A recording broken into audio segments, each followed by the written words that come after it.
Bienvenidos a Generación MMA en la noche en la que Max Holloway apagó a Arnold Allen. Hoy estamos hablando, por supuesto, el lunes, no es que sea un directo, pero tremenda la exhibición que hace el que para mí es un campeón sin cinturón. Se está dedicando prácticamente a defender la categoría, mientras Volkanovski hace sus pinitos en el peso ligero. Estamos con César Alonso y también con Alex Halcón. ¿Cómo andáis? Pues muy bien, y bueno, Max dio una cátedra de boxeo, de ritmo, de saber estar dentro de la jaula, pero bueno, pues quizás no fue... A mí me hubiera gustado que hubiera finalizado la pelea, que hubiera noqueado para sentar el que, bueno, que pueda volver a ser campeón algún día, pero aún así Max está un escalón por encima de los demás. ¿Cómo lo viste tú, Alex? A mí la verdad que la pelea me gustó mucho, me pareció una pelea súper entretenida, lo típico que estamos viendo de Max Holloway en todas sus peleas, lanzando una cantidad de golpes increíble, pero tenemos el problema mismo que con el peso medio. ¿Qué se hace con un campeón, o sea, con alguien que no es campeón, pero que está en el primer puesto y no se lo quita a nadie? Así es, un poco Robert Whittaker, ¿no? Sí, le pasa lo mismo. Sería la situación. Pues nosotros vamos a hablar, aparte de eso tenemos unas secciones que van a presentar. Os dejamos, porque en el análisis que vamos a hacer ahora vamos a entrar en las peleas principales. Ayer grabamos un vídeo en el que hablábamos de las notas de todo el evento, es un análisis más detallado, y hoy nos vamos a centrar en las principales estrellas. ¿De qué vas a hablar luego en tu sección, César? Pues voy a contar la historia de Jared Gordon, que pelea este fin de semana y que tiene una historia que, ojito, tela, con este hombre. Pero no es la única sección que tenemos hoy, también tenemos la de Alex Halcón. Sí, yo vengo a hablar un poco de la diferencia que tiene la UFC con otras federaciones de otros deportes y la importancia que tiene dentro de la UFC el tener un personaje o el ser carismático. Me interesa muchísimo ese tema, déjanos un buen like, y también tenéis que saber que esta semana vamos a hacer mucho contenido con Ander Sánchez, peleador de Cage Warriors, peleador que es una gran esperanza para todo el MMA nacional, y lo vamos a tener aquí en varios contenidos. Vamos ahora sí a hablar de Max Holloway, y estoy un poco de acuerdo contigo, César, en que yo espero que Max Holloway vuelva a finalizar peleas. Sé que es algo que no es realmente necesario para ver un buen peleador, pero a mí me parece que no arriesga tanto. No es que me canse ver a Max Holloway, porque como te decía en la retransmisión, se me había pasado volando la pelea. Es un superclase, pero a mí yo ya le he quitado el componente de poder finalizar un combate. Poder finalizar quizás a una gran estrella o a una estrella emergente como podría ser Allen, pues no lo ha hecho, no ha pasado por eso, y entonces me quita un poco me genera dudas sobre su capacidad de volver a ser campeón algún día, si Volkanovski cambia de división o si alguien destrona a Volkanovski. No lo sé, creo que están como los dos en un escalón por encima de los demás, pero no sé, un poquito de duda me genera Max Holloway. Ya también es mayor, ha pasado tiempo, ¿no?, desde sus últimas grandes victorias. Bueno, tiene 31 años. Ya, pero mayor no sé. es, pero es verdad que creo que las últimas peleas que ha finalizado es la de Brian Ortega, que no sale, pero ni siquiera le finaliza in situ, que me acuerdo que le decía a los comentaristas, lo voy a finalizar en decía en el cuarto asalto, y no llega a salir al quinto. Y luego las finalizaciones contra José Aldo, mis sensaciones, si has sido capaz de noquear 2 veces a José Aldo, creo que las 2 en el tercer asalto, ¿por qué estos te están costando tanto? A ver, también hay que tener en cuenta una cosa que dijiste tú en la retransmisión, y es que estamos hablando de que Arnold Allen es uno de los mejores strikers defensivos. Entonces también estamos hablando de una persona que está acostumbrada a moverse y que dentro de lo que es Max Holloway tampoco recibió tantos golpes como por ejemplo contra Kelvin Keitar o como contra el propio Brian Ortega. Es verdad que la media de golpes por asalto debió estar en torno a 30 golpes o así, que para registros de Max Holloway es muy poco, pero es eso. Arnold Allen va dando saltitos para atrás, midiendo la distancia, midiendo los ángulos, o sea, siempre prioriza la esquiva antes que golpear. Y fe de ratas, quinto asalto, le dicen a Arnold Allen 1-1-3 o algo así. Yo entendí 1-1-3 y empecé a traducir porque el 1-3 y era World War III. La Guerra Mundial 3, vamos a hacerla ahora mismo en este asalto. Complicada situación. También la traducción era complicada, ¿no? Es que son ingleses, estos eran de Ipswich, ¿no? De Colchester también. Bueno, a mí me pareció que Arnold Allen no estaba tan cerca del nivel de los primeros puestos. Creo que él tuvo que hacer el ascenso difícil, el ascenso de pelear contra peleadores que no tienen mucho nombre, y creo que aquí estaba un par de peldaños por debajo de Max Holloway. Sí, dijimos que Arnold Allen había hecho muy buen ascenso, venía finalizando a Dan Hooker, que es una buena finalización, pero que Dan Hooker no es Max Holloway. Entonces, pues queríamos ver esa prueba, si realmente Arnold Allen estaba para enfrentar a alguien top de verdad como Max Holloway, y no lo está. Se ha quedado ahí a las puertas.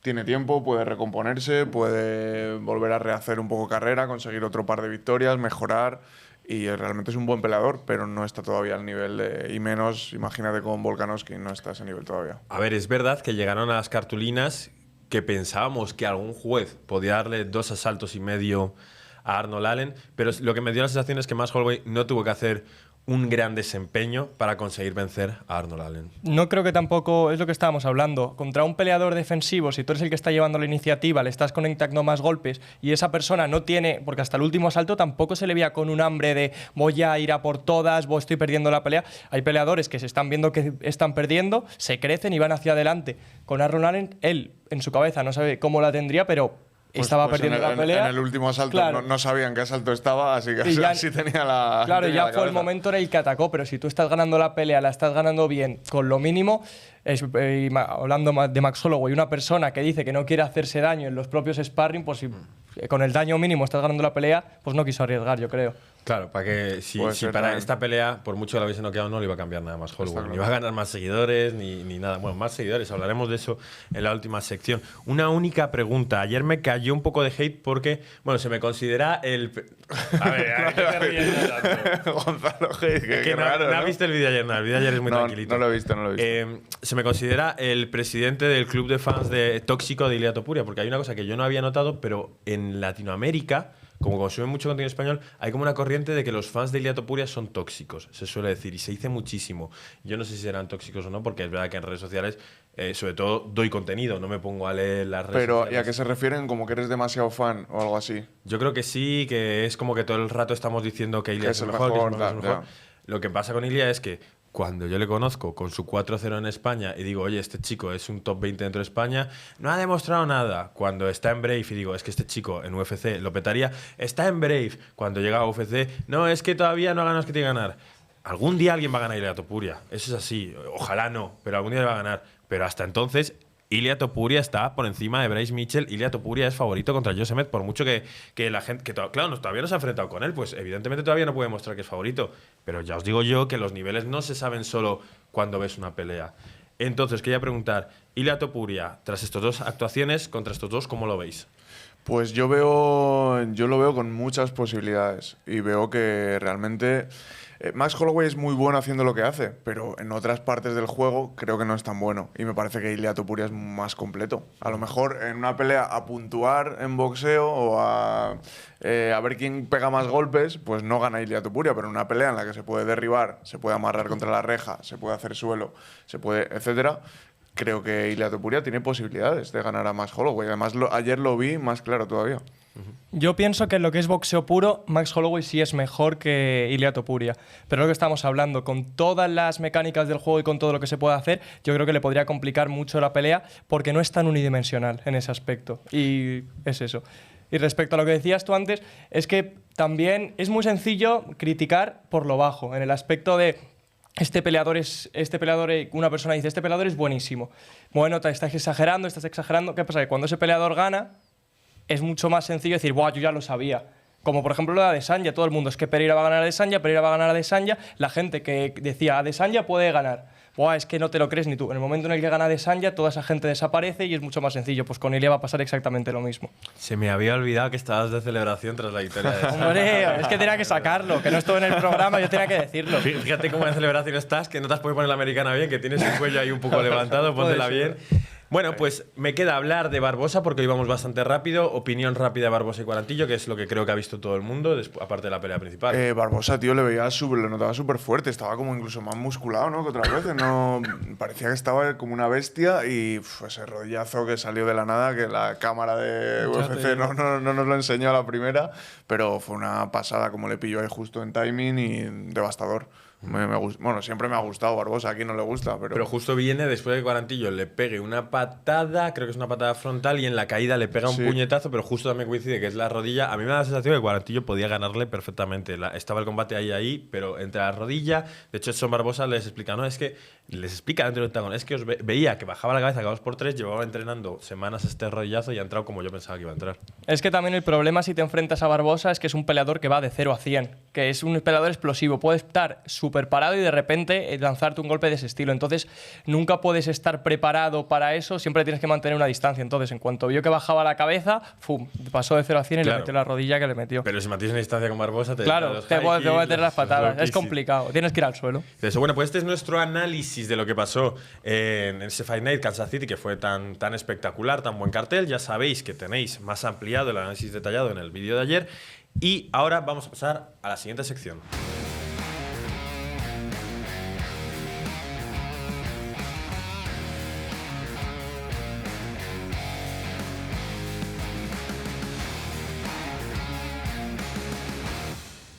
Jared Gordon, qué personalidad, César. Una vida complicada. Ahora voy a contar un poco los puntos más importantes de su vida y cómo se ha rehecho, que es a mí lo que más me emociona, ¿no?, de estas historias. Además, es un tema que a mí personalmente como que me toca, me llega, ¿no? Oír las historias de personas que se rehacen, que pasan por algo muy chungo y luego consiguen reconducir su vida. Y eso es un poco lo que le ha pasado a Jared Gordon. ¿Se merece un buen like esta sección o no? Pues se merece el like, comentario. ¿Cuánto te lo has preparado?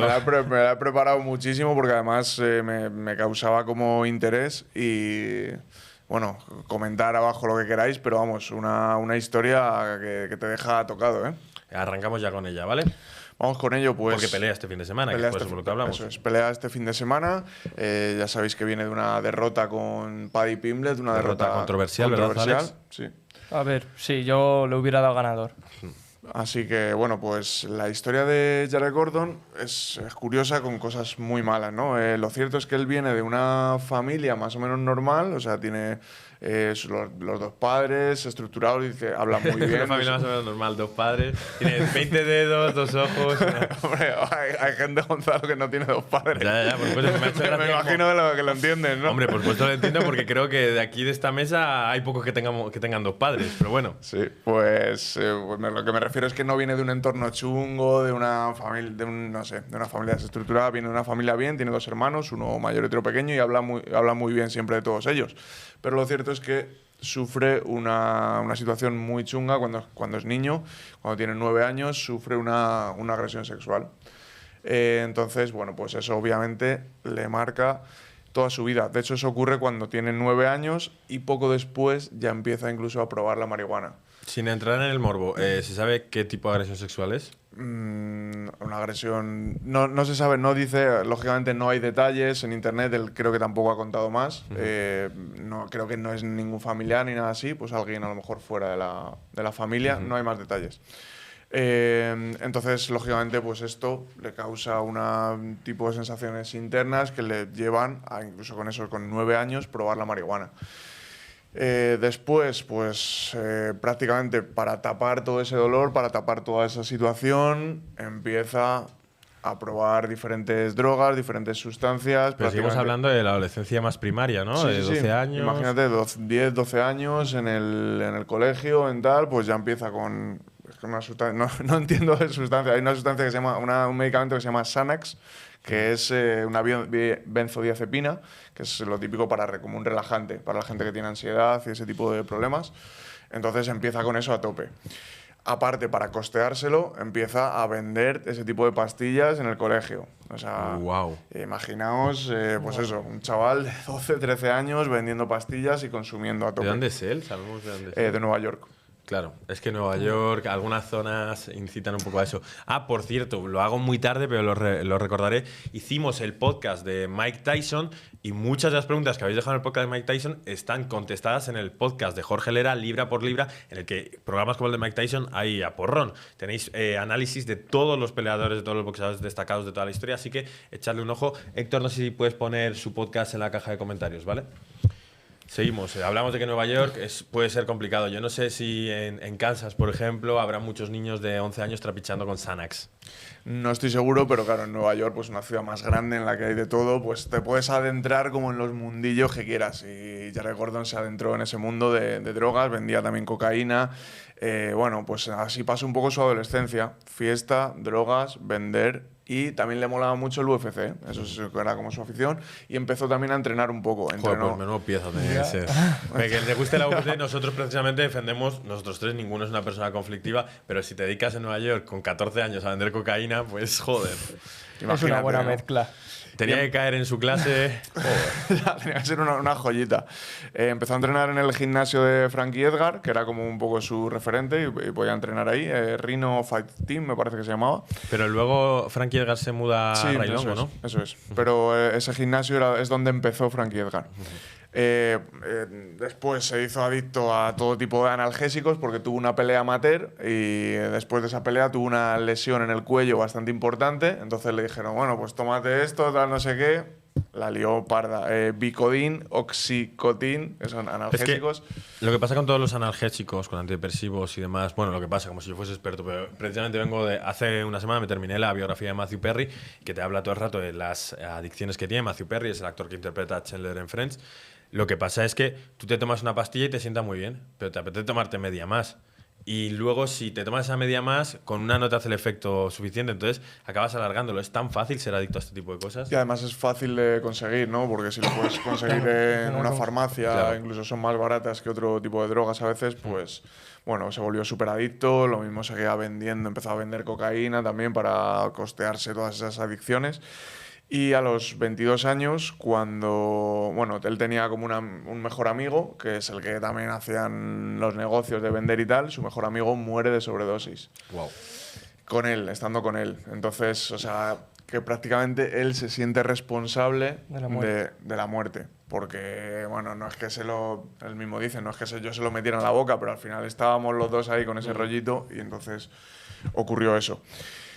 Más adelante, bueno, pues intentó estar en centros de rehabilitación para quitarse, pasó varias veces por diferentes centros y después de una de las recaídas, fue a un centro y consiguió estar sobrio por 30 días. O sea, él lo considera como un logro impresionante, también motivado porque tenía su primera pelea profesional. Eso te iba a decir, que cómo se había desarrollado su capacidad de MMA. Pues o sea, lo curioso es que mezclado con todo esto, él peleaba en amateur y de hecho solo tuvo una derrota en amateur, que luego la vengó más adelante. Habrá más casos, pero me extraña que una persona pueda destacar en el mundo de las MMA teniendo adicciones de este tipo, a este nivel. O sea, si tú ya llegabas a ser Javi Nurmagomedov y luego tienes adicciones, pues lo puedo entender, pero que te hayas desarrollado desde los 10 años así. Pues para que veas un poco quizás el talento también, o la fuerza, o las ganas de pelear que tenía, pues consiguió hacer eso. ¿Qué más pasó? Pues ganó esa primera pelea profesional, pero claro, le dieron dinero y la lió muy parda. Cogió todo el dinero y se lo gastó en drogas y esa misma noche entró como en un bucle, en una espiral hacia abajo y estuvo prácticamente 2 años que le pasaron sobredosis, problemas con la justicia porque para costearse las drogas, que ya había empezado con opiáceos, heroína, etcétera, para costeárselo. Este tipo ha consumido heroína. Sí. Que es la gran droga que a todo el mundo le da miedo. Y todo tipo de opiáceos, o sea, derivados de heroína, morfina, o sea, de todo. Entonces, para costearse todo esto, decidieron él y otro asaltar una casa, robar al dueño, etcétera. Les pillaron, lo mandaron a una prisión provisional y estuvo encerrado unas 2 o 3 semanas hasta que consiguió dinero para la fianza. Lo que pasó con ese caso, que le pedían 25 años de cárcel por lo que había hecho, es que a quien fueron a robar era un traficante también y entonces no se presentó a la acusación porque probablemente tenía también órdenes de detención, entonces no se presentó y ese caso se quedó en el olvido. Pues menuda suerte. Exacto, salvado, no se me ocurre el símil, pero... Salvado por la campana. Salvado por la campana. Lo cierto es que bueno, él seguía en esa adicción. De hecho, cuando le encerraron, él estaba allí y estaba preguntando que a qué cárcel le iban a enviar y que si en esa cárcel se podía conseguir heroína. O sea, esa era su preocupación. Al salir de Yo de verdad, por lo poco que sé de la heroína, no entiendo cómo puede haber sido siendo peleador de MMA. Hay algún caso más, ¿eh? Matt Brown también ha estado en heroína, ¿eh? Y luego ha tenido una carrera exitosa. Después de salir de esa prisión provisional, se fue a drogarse y le dio una sobredosis. Estuvo muerto 2 minutos. Joder. Madre mía. Y revivió. ¿Qué más tengo por ahí? Es que tengo Saca aquí, los papeles. saco los papeles porque es que, vamos, la historia es curiosa. Bueno, nada, le retiraron los cargos. Después se volvió a vivir a Nueva York. él se había ido a Florida un tiempo, de hecho quiso entrenar con los Black Zillions y tal, volvió a Nueva York y en Nueva York estuvo como mendigo, viviendo en la calle. Joder, tío. Pidiendo dinero para drogas, etcétera. Y tú que me querías traer una sección sobre quiénes pensabas que iban a ser campeones, macho. Nos íbamos a perder esto. Nos íbamos a perder esta historia. ¿Qué pasó después? Hubo un momento en el que, bueno, él quería seguir peleando, ¿no? Había al paralelo a esta carrera en las drogas, tenía su carrera de MMA. Y volvió a pelear. De hecho, le llamaron en México para un reality show que hicieron ahí que se llamaba Duelo de Gigantes, en el que peleaba con... Bueno, era como un TUF en México. Y iba a ser un David contra Goliat. Un 2 contra 1. 2 contra 1. Y había un premio de $100.000 para el ganador de ese torneo. Y entonces Jared Gordon ganó ese torneo. 4 peleas y ganó. Y dime que se fundió todo. No le pagaron, tío. No le pagaron, macho. Tío. No le dieron el dinero. Él dice que se fiaba de que un compañero, otro peleador suyo había ido ahí, había ganado y le habían dado el dinero. Entonces, pues que era legal todo el rollo, pero no le pagaron. Desapareció la empresa, desapareció el promotor y no le pagaron nunca. Ahora, en retrospectiva, él cuenta que a lo mejor menos mal que no le pagaron ese dinero porque la podría haber liado parda o se podía haber vuelto vago, dice. Sí. Entonces, que no le pagaran, dice que le dio muchísima más hambre y que dijo, ahora os vais a cagar, ahora voy a ir a UFC y voy a ganar dinero tal de verdad. Entonces, consiguió hacer peleas, más victorias, y en el 2015 tuvo la última sobredosis. Dicen, en el día de Navidad se metió todo lo que pudo y más y le dio una sobredosis. Y al día siguiente se fue a un centro de rehabilitación y desde entonces, desde el 2015, está limpio. Y es cuando empezó a ganar peleas, a entrar en UFC y toda la historia, digamos, un poco normal que ya sabemos. Pues tiene un poco de razón de que esos 100.000 euros le hubiesen llevado por otro camino. Es que puede ser. O sea, no somos capaces, ¿no?, de imaginar cuando se nos cae un trabajo o lo que sea, que igual nos viene hasta bien. Es que nunca se sabe. Y ahí es donde voy, de lo que dice él. Es todo esto, toda esta historia le ha hecho creer en Dios, le ha hecho tener una fe muy grande y entonces, en retrospectiva, ante eso dice, es que Dios me ha dado las cosas de una manera perfecta. Dice, cuando yo intentaba manejar mi vida, lo he llevado todo al desastre, me he llevado a la muerte. Entonces, le he dado mi vida a Dios y que Él me guíe por donde tiene que ser. Entonces, bueno, pues esa es su filosofía de vida. Tuvo esa derrota con Paddy Pimblett y ahora, pues... vuelve otra vez a pelear. Una persona que se ha rehecho, que ha estado en lo peor y ahora me hacía gracia en uno de sus documentales que he visto, pues sale contando todo esto, sale contando, pues yo era mendigo, tal, no sé qué, conduciendo un puto Audi brutal y es como, joder, y sus propios compañeros lo dicen, este tío hace X años estaba viviendo en la calle y ahora está coestelarizando eventos de UFC. Es impresionante, ¿no? Es que el problema muchas veces en esta gente es que no tienen la motivación o no tienen nada en lo que focalizarse. Entonces, como no tienes nada en lo que poner tu rumbo a tu vida, pues es tan sencillo como me centro en las drogas o me centro en el día a día. En el momento en el que tienes un objetivo un poco más a largo plazo, ya es cuando te empiezas a cuestionar las cosas y pues la UFC, gracias a Dios, fue lo que le ayudó a encauzarse un poco. Claro, es un poco como hemos hablado alguna vez de los porros, que es una droga que consume muchísima gente, pero es si todo lo que hacen en el día a día no te satisface igual que dar 3 caladas a un porro por la noche, es probable que tu nivel de motivaciones y objetivos baile mucho y te haga no atajar o no atacar determinados objetivos.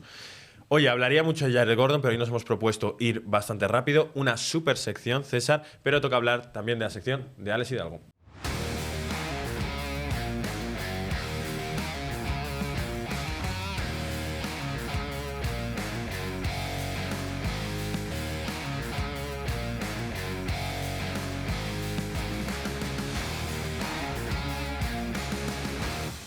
Alex, te lo ha puesto complicado César porque de pronto no nos ha embajonado, pero nos ha metido en un análisis muy denso dentro de la historia de Jared Gordon. Pero creo que tú vas a sacar un tema que nosotros sacamos muchísimo, que es el de lo importante que es tener un personaje o un discurso dentro de las MMA. Sí, y lo primero que quería hablar, porque esto me lo preguntó el otro día un amigo, la UFC, esto ya es lo principal para entrar en materia. La UFC es una empresa. Hay que tenerlo claro. La UFC no es la FIFA. La UFC no es...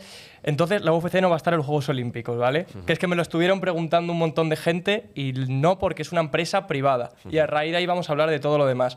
¿Por qué? Y por si alguien tiene alguna duda, la diferenciación con las MMA, que es el deporte.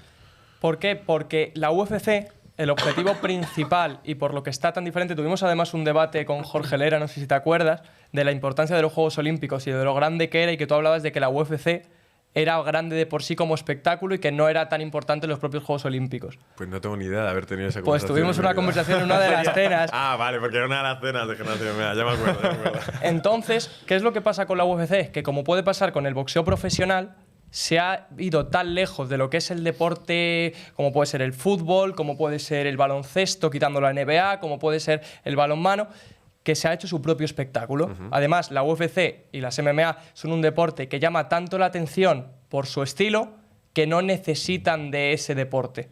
Entonces se ha convertido en una empresa privada, la cual lo que necesita son peleadores que hagan su trabajo y sobre todo estrellas.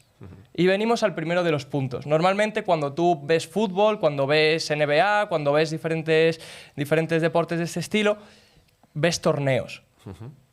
En el caso de la MMA no es así. Claro, no hay un inicio, un final y hay un campeón por eso, sino que son peleas continuas. Claro. ¿Y por qué es esto? Porque es mucho más fácil tener una figura de un campeón a lo largo del tiempo que el campeón se renueve cada año. Tú imagínate que llega a ser la UFC y que Conor McGregor tuviera que estar ganando 5 combates todos los años contra todo el top 15 o contra todo el top 10 para poder conseguir el título. Es mucho más fácil o es mucho más llamativo de cara a la empresa que un peleador sea el campeón de cara, pues lo que hablamos, a patrocinios, de cara a vender las exclusivas, de cara a todo. Es mucho más fácil el sistema de los rankings para crear eso, para crear la imagen de un campeón. Entonces, sí, pero también creo que habrá sido algo que se habrá heredado solo de cómo son las peleas, de que no se puede competir tanto.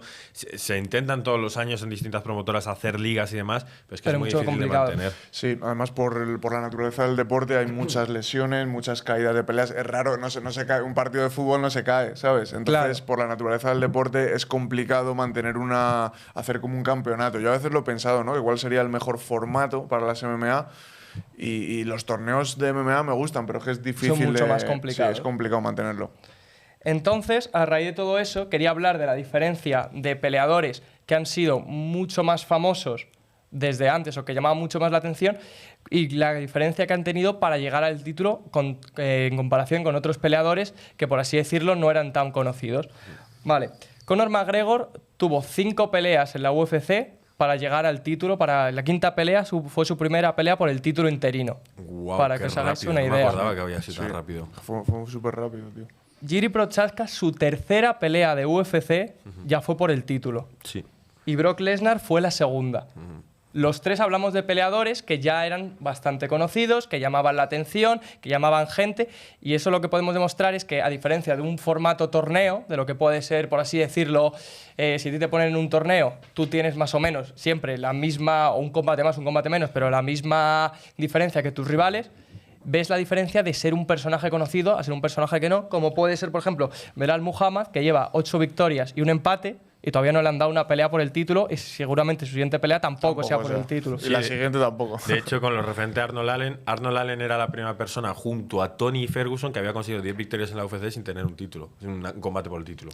Claro, entonces tú ahí ves la diferencia de una empresa con lo que es la propia federación. Una federación normalmente lo que busca es una justicia, por así decirlo, de todos estamos bajo las mismas condiciones. La UFC lo que busca son espectáculos. Por así decirlo, la figura del matchmaker, de necesitar una persona que te organice las peleas en una organización como puede ser el fútbol, no es porque existen los sorteos, a ti te toca contra quien te toca y tú peleas contra esa persona. ¿Por qué se hacen los matchmakers? ¿Por qué se hacen estas peleas? Porque siempre va a vender más. Por poner otro ejemplo, Adesanya contra Pereira que Adesanya contra Cannonier, por mucho que a lo mejor lo más justo fuera eso por un sorteo. Entonces va a llamar muchísimo más la atención. Para poneros un ejemplo, Leon Edwards, la 10ª pelea que tuvo, contando un empate también, 10ª pelea, fue la que le hizo pelear por el título. Estamos hablando de personas que llevan muchas victorias consecutivas, pero no se le dan el título, y peleadores que a lo mejor no son que son más famosos que ellos y pueden conseguirlo de una manera más fácil. Entonces ahí vemos mucho la diferencia del tener o el no tener ese carisma de cara a poder conseguir más facilidades de cara a la empresa de la UFC. Sí, yo creo que al final hay dos tipos de carisma, ¿no? Uno es el de dentro de la jaula y otro el del personaje o el discurso. No hace falta que, como pedimos César y yo, que te hagas una cresta roja, que es el ejemplo rápido que ponemos para destacar. No hace falta eso. Bueno, yo creo que un tatuaje en la cara. un tatuaje en la cara que mejor. Si tú, por lo que sea, tienes un discurso, tú eres, ¿qué te diría yo? Un Bryce Mitchell de la vida, llamas la atención de alguna forma, porque ya lo identificas rápidamente y la próxima vez que le veas en la cartelera vas a tener algún tipo de vinculación de querer que gane o que pierda, y eso va a hacer que la gente te quiera ver. Yo lo que tengo claro y lo que daría como consejo siempre de si quieres llamar la atención como peleador es no intentar ser alguien que no eres. Hay mucha gente que a raíz de la ola de McGregor pues ha intentado ser un McGregor 2.0, pero hemos visto otro tipo de peleadores que con una filosofía muy distinta llaman mucho la atención. Jiří Procházka, con esa filosofía del samurái y esa forma de entenderlo, llama muchísimo la atención. Está loco, también. O sea, También, por eso llama la atención. Pero es otra forma de ver distintas las cosas. O, por ejemplo, Adesanya con el tema del anime, o Rosna Mayunas con el discurso que se hizo tan viral en TikTok. No es tan necesario el hecho de, por así decirlo, tener... De ser un matón. Claro, tener una maldad o ser el más malo. Y por último, así hablando, quería comparar los seguidores de Instagram con los salarios más o menos que he estado viendo en diferentes periódicos. Sabemos que nunca va a ser a ciertas 100%, pero más o menos de lo que ganan. Pero te voy a decir una cosa.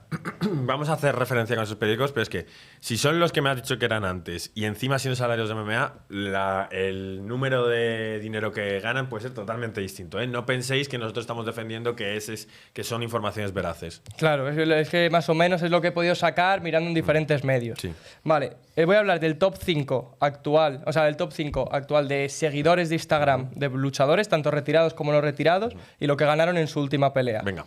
Vale. Conor McGregor tiene 46,2 millones de seguidores en Instagram. Tiene más seguidores que la propia UFC. Y según su última pelea, ganó 180 millones de dólares simplemente por participar contra Dustin Poirier. 180. Yo es que ya es que la sección se me cae. Según pone... eso lo pone Marca TV. No, pues ya, olvídate. O sea, y no sé cómo puedes reconducir la sección, pero no ha ganado 180 millones por pelea. No. Puede haber ganado de ingresos del whisky, de ingresos de tal publicidad. Pues, o en el último año. A lo mejor eso es en el último año. En teoría fue todo lo de la pelea de Dustin Poirier. No, eso está mal. Pero bueno. Pero yo creo que esa cifra a lo mejor puede que sea en el último año en todos sus negocios. No, y podría haberlo ganado de una pelea, pero con whisky, con patrocinios, con puede ser que lo miraran desde ese punto de vista. No sé. Un sueldo de UFC imposible. El segundo, Khabib Nurmagomedov, tiene 34,7 millones de seguidores y en su última pelea ganó 5,4 millones de dólares. Por pelear, sí. Puede ser, eso sí me cuadra más. Y lo de los seguidores, no sabía que Khabib tenía tanto. O sea, que esté prácticamente al nivel de McGregor en seguidores. Es que ten en cuenta que nosotros somos Occidente puro y duro. Y en Rusia mucha gente, sí. Y en Asia, sí. El tercer puesto lo tiene Ronda Rousey, que tiene 16,85 millones de seguidores y por presentarse la última pelea fue 3 millones. No hay datos de cuánto ganó, o sea, bueno, perdió la pelea, de cuánto podía haber ganado aparte, pero por presentarse 3 millones. Me parece mucho, pero puede ser. Puede ser. El cuarto peleador, que se ha subido porque antes era Jon Jones, es Israel Adesanya. Y en su última pelea ganó 3,180 millones de dólares. Y tiene como 7 millones de seguidores. 7.800.000. Me sigue pareciendo mucho, pero puede ser. Sí, puede ser. Y sería para mí justo. Y además los sueldos están subiendo un poco para todos en los últimos años. Y por último, Jon Jones tiene 7,29 millones de seguidores y en su última pelea ganó 5,5 millones de dólares con todo. También se me escapa un poco. Hay que tener en cuenta que dicen que Jon Jones tiene el segundo contrato más grande después de Conor McGregor, después de apalabrarlo. Así que puede ser. Puede ser. Además, como digo, en los últimos años han subido mucho los sueldos. Es decir, hace 10 años Anderson Silva no cobraba 5 millones, pero a día de hoy sí que hay peleadores que... Yo creo que incluso Jon Jones se quejaba de que no llegaba a ganar el millón solo por UFC. Sí, puede ser. O sea, que sí es cierto que ha renovado contrato y de pronto está súper metido y la pelea esa la queríamos ver todos y que Jon Jones ha vuelto a parecer una superestrella. Oye, pues ahí está. Yo creo que sí que es importante. Ya decimos que hoy tiene que ir más picadito, daría para debate, pero sí, efectivamente, tienes que intentar diferenciarte. Tienes que intentar que la gente te identifique rápidamente y es lo importante. Cerramos sección, ¿no? Tengo un último dato y ya terminamos. La pelea de Colby Covington contra Jorge Masvidal, para que os hagáis una idea de lo importante que es el tener un nombre propio, a pesar de que Jorge Masvidal perdió la pelea, ganó 500.000 euros más. que Colby Que Covington. Colby Covington gana 1 Y eso que millón. él tiene personaje también, ¿eh? Sí. Pero el ser de la manera que es y toda la historia le hizo ganar a Colby Covington 1 millón y a Jorge Masvidal 1.500.000. Pues esto ha sido Generación MMA. Nosotros nos vemos mañana con una entrevista a Ander Sánchez.